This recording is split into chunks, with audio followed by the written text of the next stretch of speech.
Déver me has agus fáidir óbhaisteach dí an chuirimsco ceol speisialtasa a gur Leila Pádraig. Is mis dar ó cuomh?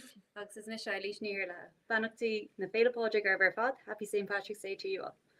Sé seo an tríú blian ag the Friends of Irish Studies in Montana an chuirimcheol sa reachtáil timpeall Leila Pádraig, thosna sé in sa bblion fiche agus Jenny Luasa a chuir ar bhna bheith agus henaí chudáin an san inadíag an irig agus mise agus eilís ag obair an sa bliana mar hagus scóirí Gaelinge agus anhasaring a bheith an ordaanta inis agus be míid libh as sag go ceann uachlaigh nó mar sin agus scona geoltóirí agus scona áránaithe as éan a gcuing fenúmráid agus Leila Pádraig gandát a tenaling. We're delighted to be here with you for the third annual St. Patrick's Day concert presented by the Friends of Irish Studies in the West. My name is Dara O'Keefe and I'm here alongside my colleague Eilish ní Iarlatha, and we're working here as Fulbright Irish teachers in the university. We're delighted to be here now with you for the next hour with the pick of Ireland's best musicians and singers, and really looking forward to presenting those to you. An chéadaine a bheith a gún díomh a cháirde ná carthach ó Fáileáin, seanachara leis an ollscoileann sa in Missoula, Montana, agus seanachar lumsa godain. As rain ó gúanach san dééisih de cháirthach, bhain sé céim sa dlí a Gaeling amach in UCC agus céim bháisteachta níosan agus tá ag obair níos felláthair i Luxembourg leis an gúirtfreithúna seorpach agus ina lí hangólaí an son. Agus ní bháin son is ceoltóir nó táltha a Eilís, boscadóir agus áránaí agus cluisiimiid áránmhuaig ar báil beag a chuir dúis cluisiimiid cúpla partmhuaig.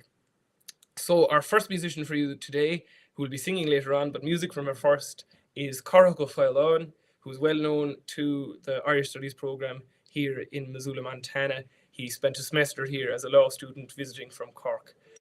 Carthach will be playing some tunes for us, as I said. He's a wonderful musician and he'll be playing some tunes for us on the box. He's working at the moment in Luxembourg as a lawyer linguist and getting on very well there, but we miss his music in Ireland, of course. So to give us a nice, lively start to the concert today, let's hear from Carthach Ó Fáileáin as Rhino Guanach Snadéisha.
Anna Vagajo, Binigov, Carl and son, Le Tusbra, Brever Bioga, Lesion Goodham Kyo, Specialta, Gorna Fele Podrick, Agas, Armanachti Hoover Fad, Penok Village of 500 down.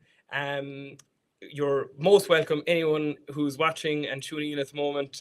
Delighted you're with us, whether you're in Missoula, Montana, whether you're in Seattle, New York, or all the way back in Ireland. We're delighted to have you with us for this concert. And that was Cork O'Fail on there with some lively tunes to get us started in this special concert.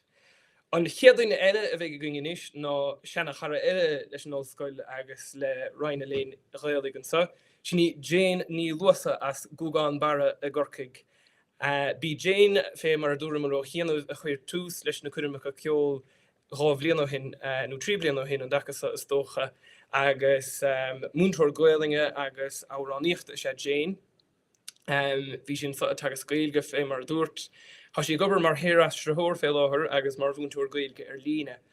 Ach an árání sé Jane agus is cúismhór áthas dúin inniuh go mbeidh árán Anna Jessica féin armráid agus sinne an cóisre. Jane Niluasa from Gulambara in Cork is an Irish teacher and teaches singing also. She spent the 2020-21 academic year here in Missoula, Montana as a Fulbright foreign language teaching assistant, as Eilish and I am at the moment. And she began the first concert of this kind that we broadcast now. It's become a bit of a tradition. And an annual event. So thanks to Jane for sending this video in. It's the lovely Muskery song on Kostra. And we'll hear from Jane now. Away lat a Jane. Débor Mazza a Chorda is Misha Jane. Hello everybody, I'm Jane. Agus Pavala Mavoik is a quad le Trelach, le Dara agus le Eilish as an Gura sa a Hortam. I'd like to thank Trelach, Dara and Eilish for this invitation. Benach the hina féile Padraig Irv Galéir, happy St. Patrick's Day. Tá súlagam Gvilsvig Célóra Payat in Viltu. I hope you're celebrating wherever you are. On Tauran a bheith migra an elfna an kosher. So I'll be singing a song called an kosher, which means the party. What better day to sing about a party than St. Patrick's Day? Tá súlagam clinic sib tanivas, agus tá fáilte roiv a bheith canalum sa chorfa. So you're very welcome to join in the chorus. You'll learn it very quickly, I'm sure. Okay, alright, love. Da glosh and balak tosilach is putting our astler cordige. A dear lanican gosher, connie the current starve. A hack the valetry go her Turk is putting our astler cordige. The hit on ganner a honor lick a shoe the good lanican vana. Sandidi idly idly dum, sandidi idly idly dum, sandidi idly idly dum, sandidi idly arrow. The voile was a good door, boner vi and kind of andonike. His door thumb cracked the good door, lessons can brains of a can block. The voile was a grot and sun, his door thumb cracked the good door, lesson. Cor the nashter at all, manish can glue gan anum gan orhawk. Sandidi idly idly dum, sandidi idly idly dum, sandidi idly idly dum, sandidi idly arrow. The before manasel markiola cook is tree the prashkata oil mar funch. Re-roig back a glemore, they shan't snug harvey and diary in order. Vi skile lagt mar kokra is fjola ga radig da roster pure. Gavai fi balle droter he over henne cricken le rahe. Sandidi idly idly dum, sandidi idly idly dum, sandidi idly idly dum, sandidi idly arrow. The glosh and gasser gyog and mock is near a couple na gosh to go. Ag fáthir go chun cóisiúir is iad a dulga go lárne. The bhuail an sagart sa ród an pás dóibh de bhainnig go córa gléic. Take a bhail agus tóg tic as curig bhór capal ar stábla. Sandidi idly idly dum, sandidi idly idly dum, sandidi idly idly dum, sandidi idly arrow. Dain ar níor cór that san is tí nó an lacin le cór na níis. Ag téanam cos balagus bór se lingus per mí cagar a longat. De bhil fargus ba bhór flic ní raibh cos pala na bór se liv. Ag faig bhór galis bhór lom a fergus bósa der folleg na srádiad. San taidi illi aidi dum, san taidi illi aidi dum. San taidi illi aidi dum, san taidi illi ero. Gurh míle maithagah, benachtaí na féle páidir gurh. Happy St.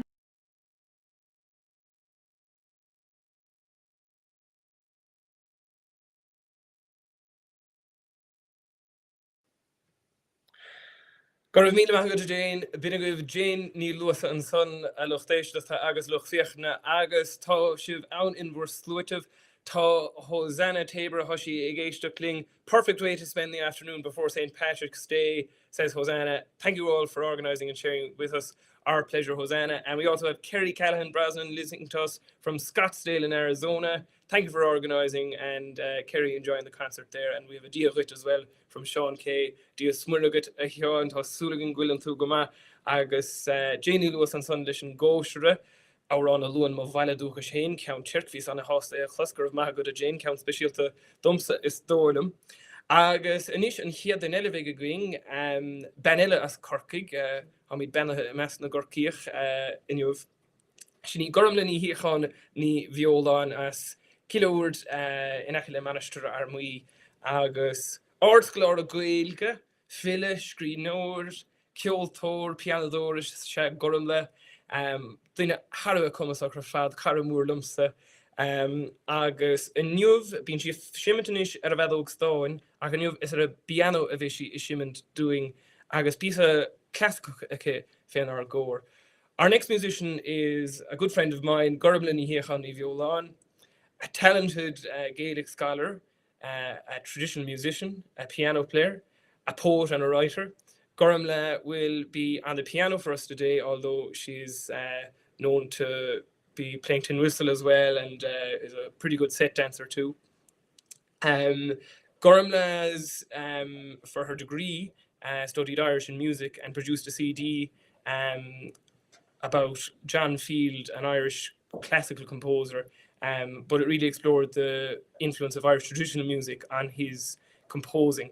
And today she'll be in sort of the same area. She's going to play a piano piece for us by a composer who is based in Cork. That's Alice Fleischman. And as Gormla will explain to us in the video, Alice Fleischman was a huge figure in Cork music. And one little interesting thing about him, he composed a lot of classical music, but he was very interested in Irish traditional music as well. And lots of the scholarly works that he produced are Bibles for traditional music for traditional musicians. And interestingly enough, traditionally for piano, the musical directions are written in Italian, but Alice Fleischman wrote them in English. So we'll hear now from Gormla as Strada Piano le Alice Fleischman. Shochuv Gormla ni hichon ni viola. De híomhchairde agus láile pádraig sanna díomh, táim a techt chuamh as ceúid a gúnta charcaí in éidir. Inmh agus táim chun písa leis a gomadóir agus leis a geoltóir clúteach Alice Fleischman a haintí inmh. Fear é a bhí anthóchtach den geol a gcorcaig sa bheithú híis agus tá almost léirithe ag UCC agus ag CIT scoileadh a réan dó in the Great Fergan Tea agus is mú go mór fada an tunna chuirbhí aige ná son. Is doch a dóibh son a hainan an ceol Gaelach, an ceol tradiisiúnta Gaelach bheith cuirmach go beidir ar Fleischman's sources of Irish traditional music, faoin se anna háchtach de cheoltóirí agus de haidóirí gan dat.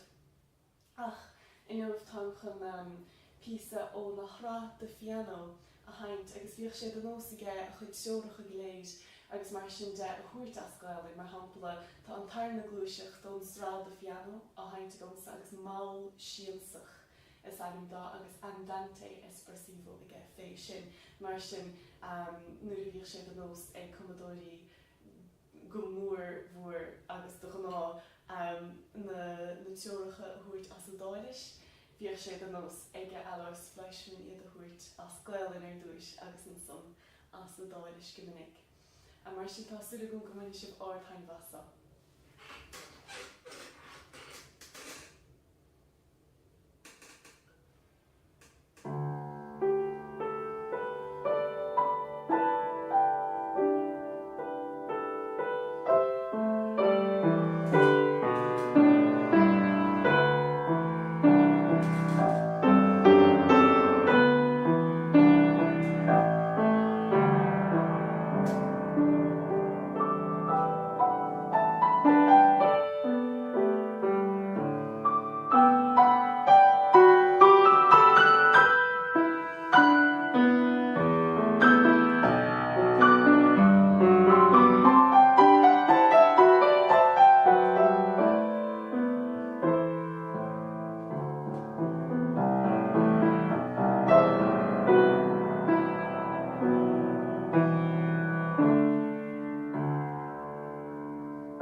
Bhí sé sin as fad gur míle maithagad a gurmle. That was absolutely fantastic. Thank you so much, Gurmla.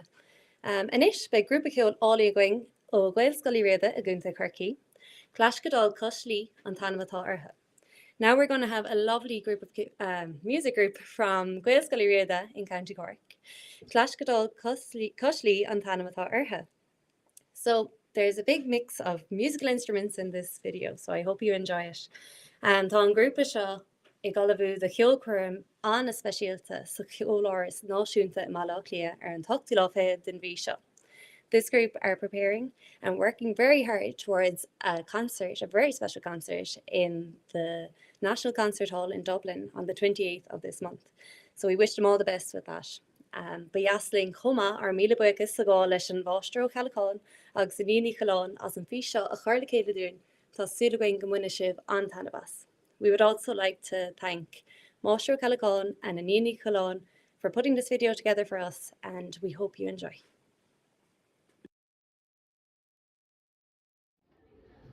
Ballóia ar a corda. Singa clasgadal, Cushly I Gurkig era. Has níomar saint le céile mar grúpa in éirigh agus tá míad ag propáil de cuireann ceol speisialta I Malachlia an bhí sicuing. Inmh, bhí Stewart Cuiva, Shaina Mead, Lista Banrina agus Polka Ihuni ar violini, busca ceol, concertini, fadógaston, guitar agus piano.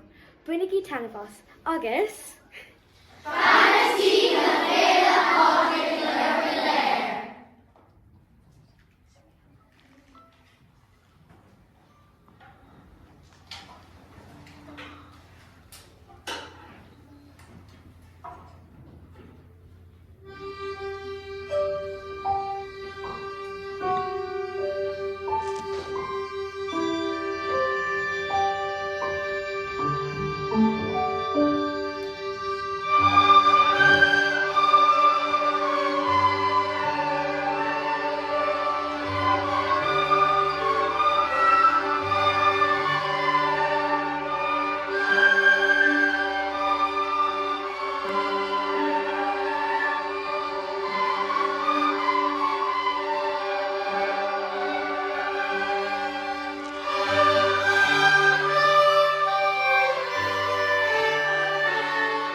Féine gascadal cuslí and so knockrow their eras fad.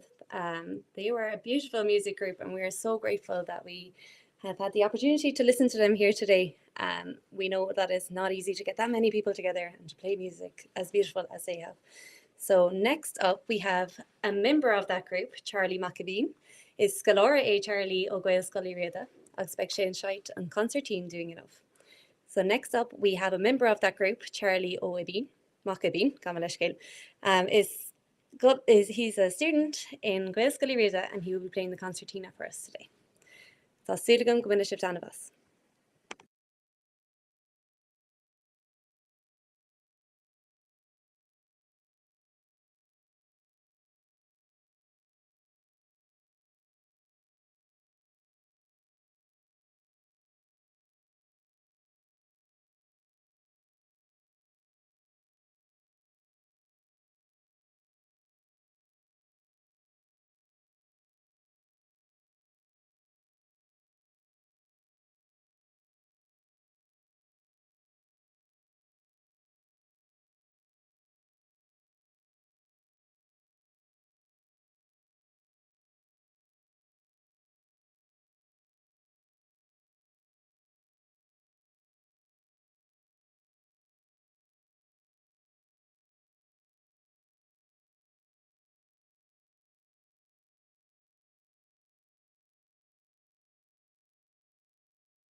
Ar leiscéile luachta isteachta cúpla decreachtaí technúla an sunnagoing ach tásúlagoing file Charlie mar hosgum go raibh cúpla port anaias ar fad an sun ige Charlie McEveen and son ó Gael Scully Riada. We hope to return to Charlie. We apologise, we're having some technical difficulties with the broadcast here.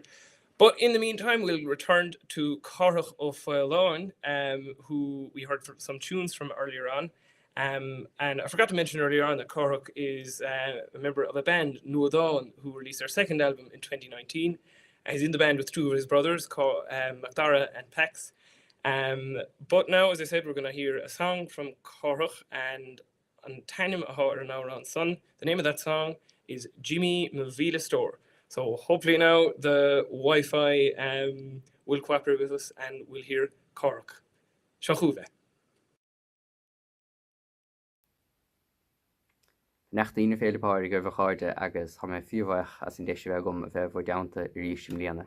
Ha mé chaníocht déanamh áráin dá bennim Jimmy Mavila Store agus asúrum mhain sibh taine bheits. Lian an taka shaimi gwem gram chlef. Ni yuke she wale gadauru she kursanti.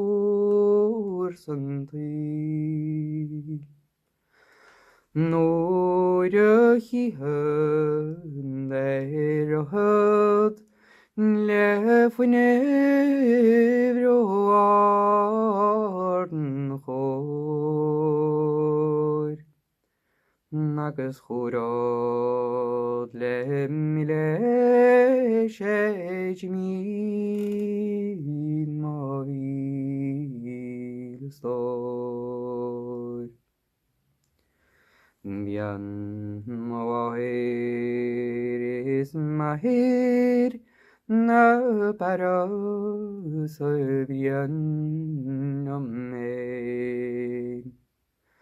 I'm giopa pioca giopa no fandal. A dŵr tainne non ddynwyd ba fingys farnys nhw. Nach do chwysier bordlinge sé jimím víl stoir.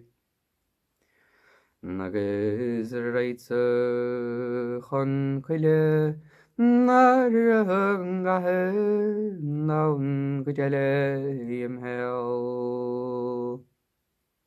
Sa na tú na begainge ne gaiisteach le ceol nan. Ag bon an chrawn charing mar os an fér glór. Na tawr tainne dan dynwyd sé jimím víl stóir. Mír bachs.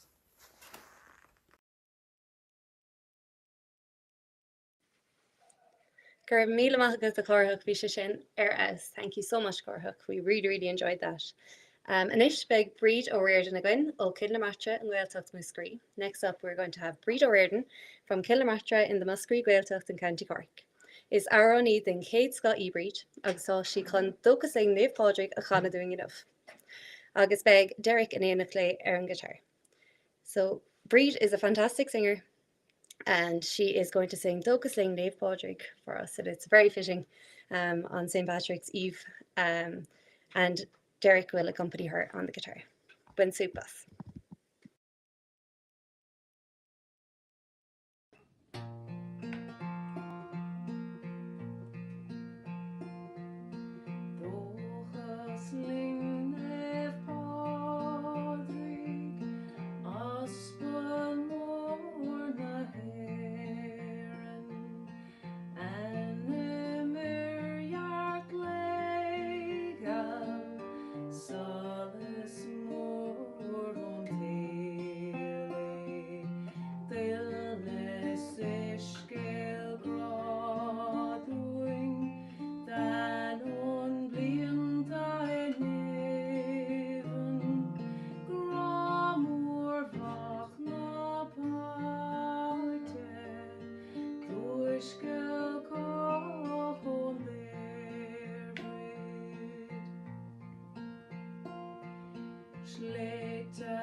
Gwi o'r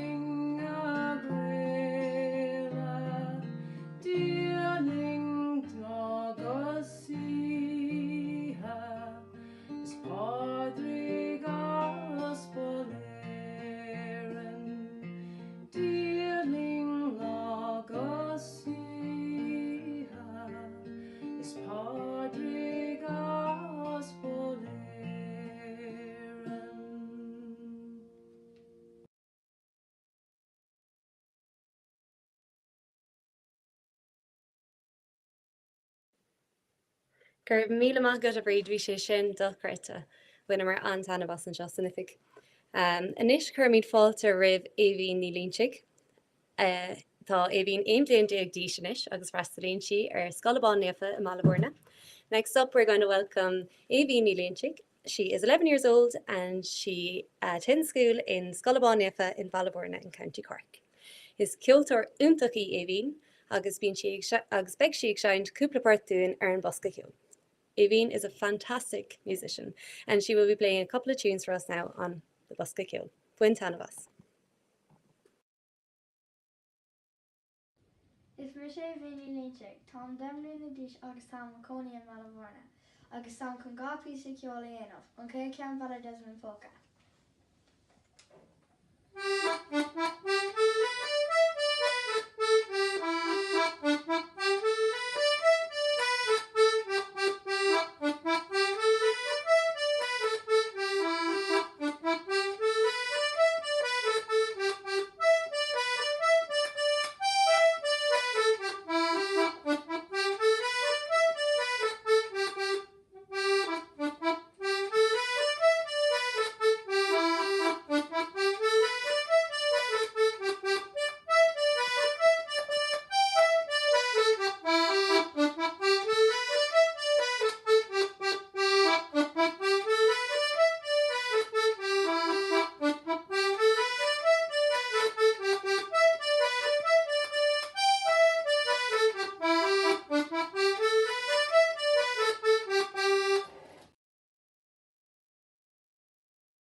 Agus an tarna cean abhandáis.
Anna yes, gur raibh 100 míle maith agat a Aoibhín Ní Líontaigh an sanna spáile bhuairne a luchtaisteachta agus cúpla bart. Anna yes, ar a Musca Ceol an san doing. That was Aoibhín Ní Líontaigh from Ballavourna in County Cork with some lively music for us there. And we're really grateful to Aoibhín for that recording. And she had a bit of difficulty getting a clean take. Her canine friend Teddy was doing his best to provide some harmony to the music, but as we'll hear in a moment now, didn't go so well. So Clushmead o Aoibhín Ní Líontaigh Gura van Ella agus o na madre Teddy agus Coch Ceol sais spéisiúil acu.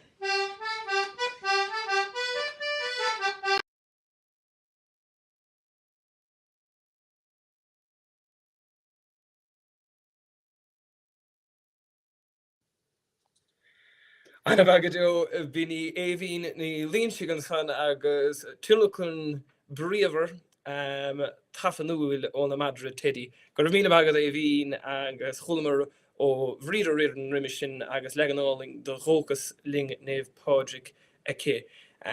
So that was Avi Neil Lynchig with some barking good harmony from her dog Teddy, and earlier we heard from Breen Reardon and with accompaniment from Derek on the guitar, and a lovely version of Dochas Ling Neve Pádraig, a traditional St. Patrick's Day hymn in Ireland. We have some lovely messages coming in from our listeners from all parts of the world. JJ Blood says he loves the Irish Studies program in the University of Montana. We're delighted to hear JJ, and thank you for watching. Thanks for your support. Jackie Findon says, great so far, watching from the north of Ireland. You're very welcome, Jackie. Thanks for tuning in. And John Matthew Romantic, go hauling a chorumle, han cawn chorumle le John agus Queense, Lada Podrick, Sonna Dave Galer, o Course Gold, California. Got a mile mahagod John Matthew Romantic as ucht eistecht ling agus got a mile mahagod Galer as cluas agus sulahurt doing don churunchol special so. We're very grateful to all our viewers and listeners in all parts of the world, whether you're tuning on Facebook Live or on YouTube. You're all very welcome. And we'll move on and have some more music now. And we'll go from Missoula, Montana, all the way over to Massachusetts, to Chicopee, where Emer Nagir from RD in County Louth, took me a while to remember that one. Emer Nagir from RD in County Louth is working there as a Fulbright teaching assistant in Chicopee Community College. Emer is a great friend of Eilish and ours, and we're very grateful to her for giving us a lovely version of a well-known Irish song today. It's The Homes of Donegal. As á irdia the Emer Nakir, I gúnta lú how she sought gúrsaí ceol agus gúrsaí gaelinge agus caramúr lam héanas na haile ish. And so, legan alling the Homes of Donegal, atá ake doing eniuv agus clushmead ó Emer Nakir anish. Tí Eve Chaide is Mr. Emer agus is as átha airdia I chumna lume. Im lína táma ag muna na Gaeilge ag Coláiste Elms I Chicopee, Massachusetts. Táma chun Port The Homes of Donegal a haint iniu ar an piano is ar an Anna Dasa go háirithe do riní nach bhfuil sabaile gan am seo.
Gurb míle maithe go Emer is cinnte go raibh mar cuioine bhar an balla ag léisteach leis an ceol sin. Bhí sé go hálainn ar fad.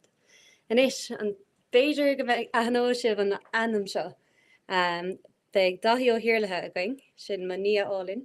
Tá cónaíar dahí dún an gáil agus tá sé gá bliain déag díis. You might recognize the next name. Next up we have Dahi O'Hurley. He's my lovely nephew from County Donegal. He's 12 years old and he's going to play the piano for us today. So I hope you enjoy. Mr. Dahi or Hirla. My name is Dahi O'Hurley and I live in County Donegal, Ireland.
Happy St. Patrick's Day.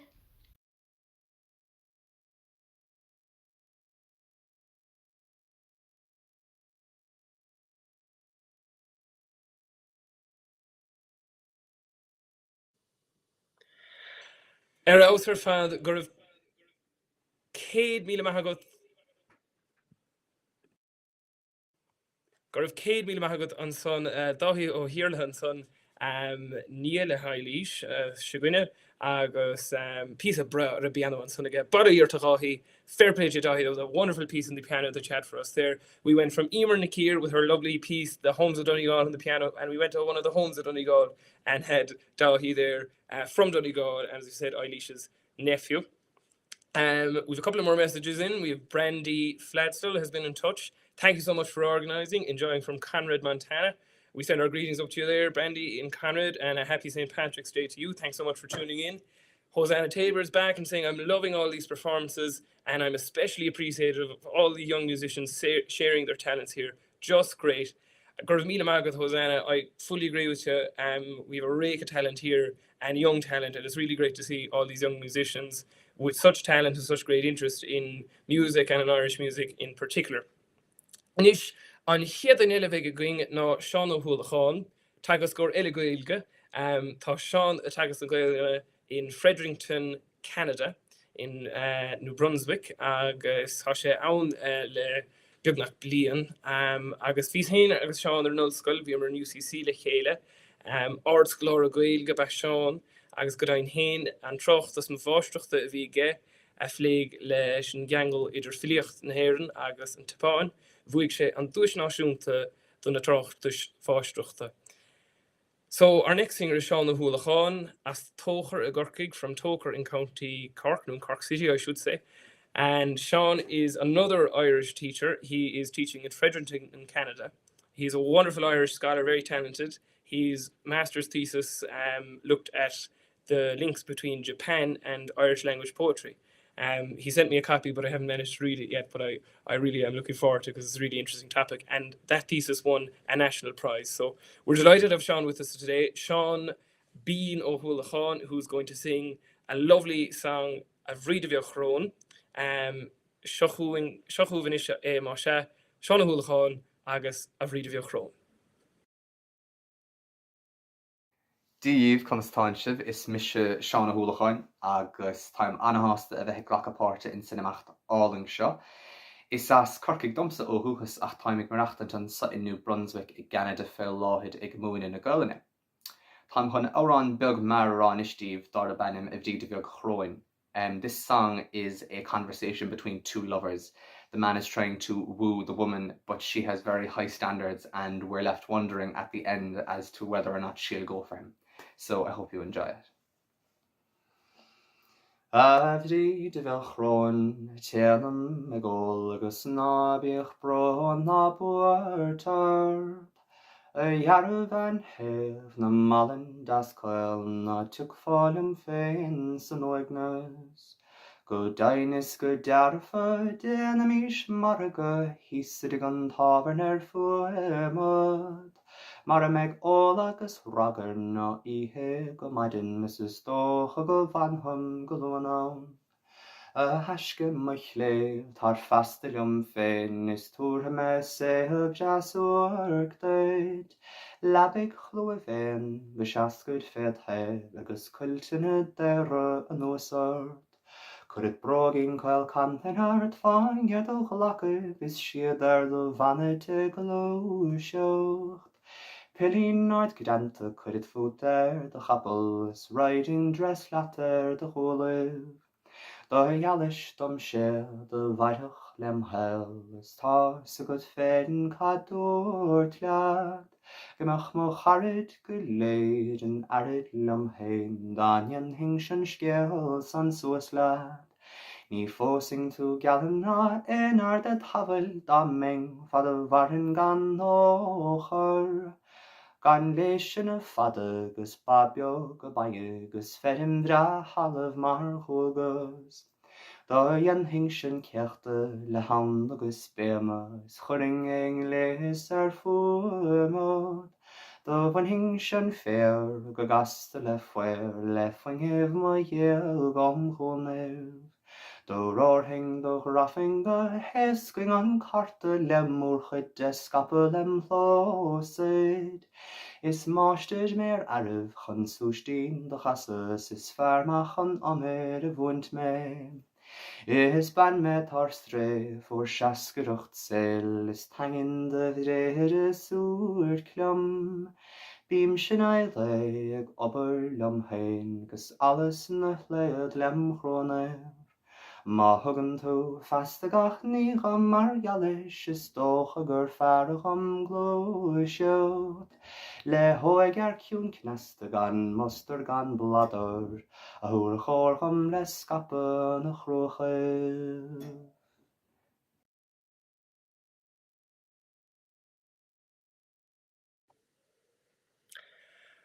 Anna godó bin goibh seánna thuúilchan an son agus legan áling do a bhríide bhíoh chrón an sonna gadúing gur mí go teáin búntaach do robí na chus an son.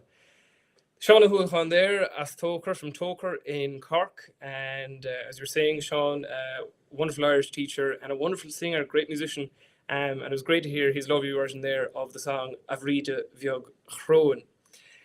We're going to be staying in Munster now. You might have noticed a bit of a Munster bias in the concert. Both Eilish and I are from Cork and from Munster, therefore the southernmost province in Ireland.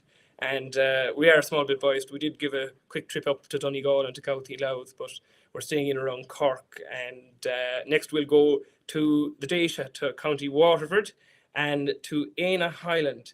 Éanna Highland is a zoologist, and he's working at the moment with seal rescue in County Wexford. It's a seal sanctuary, and he does great work there. He is one of the best musicians I know. Wonderful fiddle player and uilleann piper. I hear he's recently taken up the tin whistle as well, so there's no stopping Éanna. And he's also a very tidy set dancer indeed. And anyone who'll have seen him or who had the pleasure of dancing with him will know that very well. Masha Éanna Highland an hiad the nelevege gwing as baladúh sna déisih de Éanna agus há sé gobar le tarman na rón tá híos an son loch garman agus obervuair siúil agus san a láthar na huide zúlaí Éanna gan dáth. Agus a vidlevig Éanna a gwing ach dinne seanna láh de úrla siele chum ar nos na bíbe uilleann agus an nadog stán agus rincóir gan chomathe a bhuineach romsach as éon úr lár ar a bhachse. Seo chuing inis má se Éanna Highland agus cúpla port chúla sé ó bheit Cranach aige doing.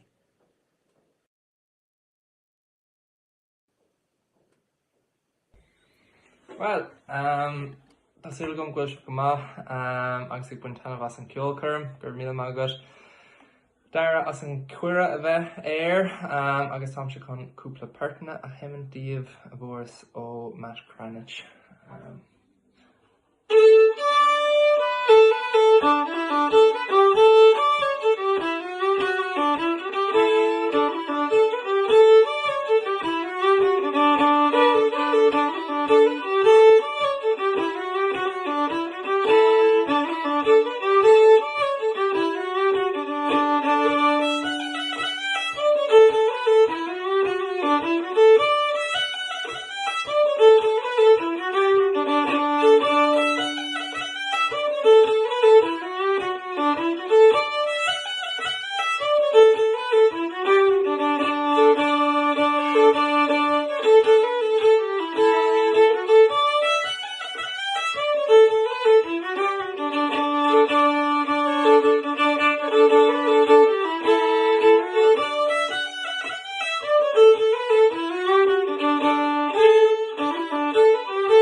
Gur míle maithagat éana bhuina mar antanmh go deo as sin.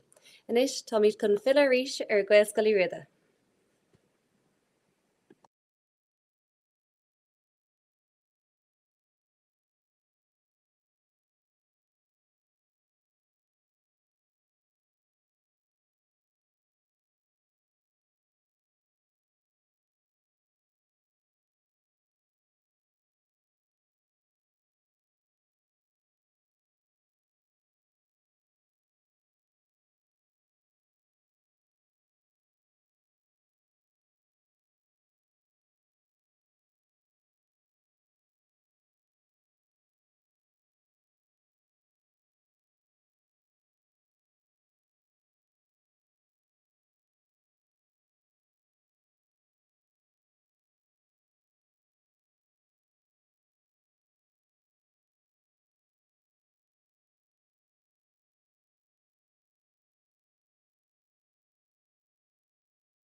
Gur míle maithagad Charlie McIbeen an sonal téisteachta agus ar leiscéal bhí cúpla 5 technológin le fís an Charlie ar a drochuair.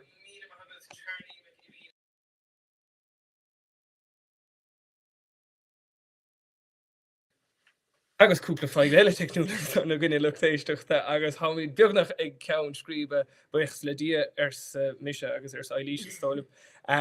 So that was Charlie there, and our apologies. There were some technical difficulties there with the video. I believe some of our viewers saw it, others didn't, and some sound difficulties as you heard there. But we're nearly at the end there now. So thanks to everyone who's been tuning in so far. Sheila ni Irlaha. Tá an crack nócha sa síle gur míle maith síle tá an crack nócha tá an test nócha comá nócha Fahrenheit is dóla martá sé anhéistigh sa seomrasa os ar fad maisih sa síle Melinda C. Gardner comá há si géistecht ling as nuáireach gur míle maithbh déir Melinda agus ar muchas lesa Melinda comá gur míle machchas as clús éisteachta a thuairt doing an sanniuh. That's nearly it for us folks on our show today. We'd like to thank you for tuning in. We're very grateful to you for all the people who've sent in messages and who've tuned in over the last hour or so.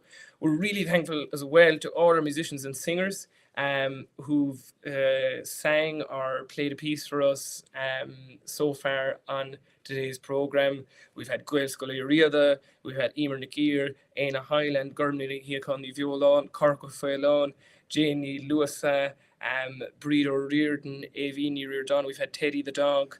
Who else, Eilish? Am I forgetting anyone? I'm not sure. Not sure. Well, if I've left anyone out, my apologies to you, but we've had such a wonderful range of musicians. It's hard to keep up. Brandy Flant's still there, just saying thanks again, wonderful talent. Thank you, Brandy, and just really once again to stress that we're really grateful. I forgot to mention Shauna Hula Khan, but I think I've more or less got everyone now, and we're really thankful to all of them. Gurv Mina Macha Galir. Agus bhhaling ar míle buchas a gáil comma le tréile go riadán agus Friends of Irish Studies in the West. Tugann siad an méid sin takeíochta agus caradún a gcónaí agus gan áras an cóúidir úntaach ó tréilech a gcónaí agus taríonn si sin go mór linar isperson sa Missoula. So gur míle maithagah ar fad. Chomáile sin bhhaling ar buchas a gáil le Fulbright Ireland. Ach go háir Paula Melvin agus Sarah Fitzgerald gan sibse agus ní bheith míid an seo. Ní bheith míid an seo, ní bheith. Bháling ar míle buig is bháil libh se chuma. Sin é agus duine speisialta le lua eile duine eile se Rhiannon Patter a bhí cho fáinach leis an merta gine agus sin I réiteach agus a tíargáil a ggóir na cuidimeasa ar bhechas leat a Rhiannon Patter who's with the Friends of Irish Studies who have given us great support since we've come over as well, and thank you Rhiannon for all your patience as we tormented you with questions about technical issues and stuff like that. And as you see, we've had a couple of technical issues, completely our fault really. It wasn't for Rhiannon not helping us. So thank you Rhiannon, and thank you to Janie Lewis as well. As we said, Jane kicked off this series of concerts that we started 2 years ago now. This is the 3rd annual concert. So thank you so much Jane. Done an absolutely fantastic job, and thank you for your help and advice all along the way. Sin is tóla mai líis ó héad buchaiste. Hamid beag nach haun buchas le dia osna múr fuise ón merta gine ansa. Ach tá bruntna sa bháin eile a gin féinir góirlacht éisteach. Tá brunta sana speisialta sco na geoltóirí óga gin go háirithe an gréil biosa agus ceoltóirí óga a churig deile leis nach a líis. Sin é díorgéid ar tá míid chun Críoch a chur linn ar geolcuim an agus tá an fáilte a chur raibh páistí ar ríist ó Gaelscoil riada páistí ar rang go chuig agus sé leis an grúpa tradiisiúnta ón Gaelscoil riada. Bes si de canna agus ag seint an árán na Gael is árán fíor speisialta agus is gur síach an Kilcurm se a chréicnú. Sin é árán nach chum méhní bheag lí ó iarghínach ó fróiste múrach agus gan dátí méhní bheag lí ar cuairtansa cúpla bliana hin I downta fádaí bharthan. So this is a song composed by Maeve Bheag Lí from the West Kerry Gaeltacht, Próiste Múrach. Maeve visited the Irish Study Programme here in Butte with a singer, Paddy Varhan, from West Kerry as well, 2 wonderful musicians and singers. They came out a few years ago and did a concert in Missoula and Butte. It was an absolute sellout. So it's a really good song that Maeve has composed. Roberta McLaughlin, Bemis, thank you for the entertainment with the little shamrock there. Thank you very much, Roberta. Glad you enjoyed the concert. So as Eilish said, we're going to hear from the Gaelscoil Riada one more time. All I have to say from the two of us, Eilish, Stolim, no, Lola Podrick, Sonadiv Galer, agus Kadeshiv Sloan.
Díú agus láil le Padra chuna dhéobh. Sin cheart manga cúig agus sé comá le grúpa traisiúnta Gaelscoil Riada. Inmh chuna míad a rán na luath ag taspáint ar grá den na Gaeling.